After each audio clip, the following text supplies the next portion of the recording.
Ease a medical condition. Would you pack up your bags and move to Russia? A former Peace Corps volunteer did just that after she suffered devastating side effects caused by a pill she was told to take to prevent malaria. Investigative reporter Andrea McCarran has interviewed dozens of former volunteers for our WUSA 9 Original who say this weekly drug caused chronic physical and psychiatric side effects. It has completely 100% changed my life. Felicia Kenney was a successful computer programmer, an honors graduate of an Ivy League university. I can no longer work.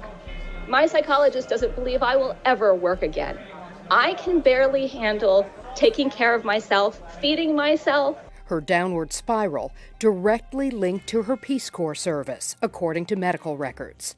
Every aspect of my life is a challenge. Kenney served in Benin from 2003 to 2004, where she was told to take the weekly anti-malarial pill MEF-TOX-VET. All I want to do is go back to work, and I can't. Since then, she's struggled with anxiety, depression, problems with her vision and balance. Her medical records reveal she suffered traumatic brain injury from Lariam poisoning. Lariam is the brand name for MEF-TOX-VET. Its manufacturer stopped producing it in 2008.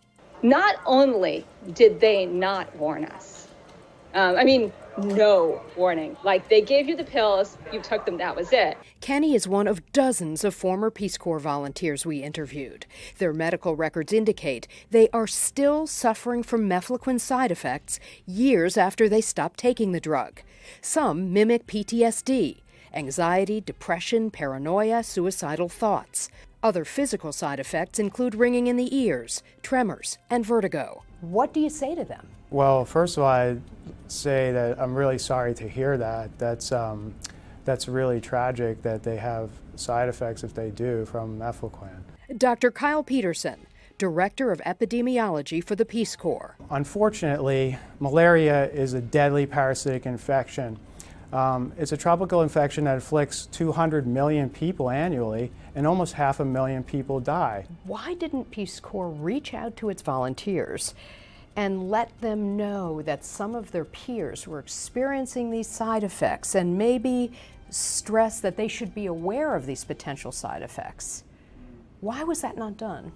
Well, perhaps it was never reported to anybody. I mean, if we don't know about something, we're not going to act on it. This is foolish. Kenney and several others vigorously dispute this. They say they raised repeated concerns about the anti-malarial pill, concerns that were dismissed by the Peace Corps. And the thing is, I later talked to some people who had served previously in the region, and they had had similar doctors, and they had had problems with MEF-TOX-VET.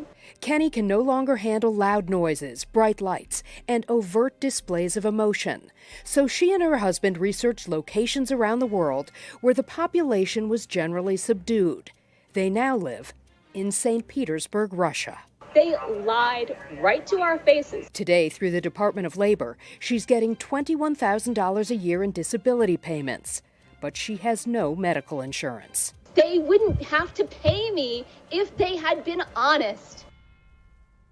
Now, the Peace Corps has been dispensing MEF-TOX-VET to volunteers since the late 1980s, but in 2013, a black box warning from the FDA prompted a major change in policy. That alert indicates the drug carries the potential for serious side effects. The Peace Corps has since allowed its volunteers to choose their own anti-malarial drug.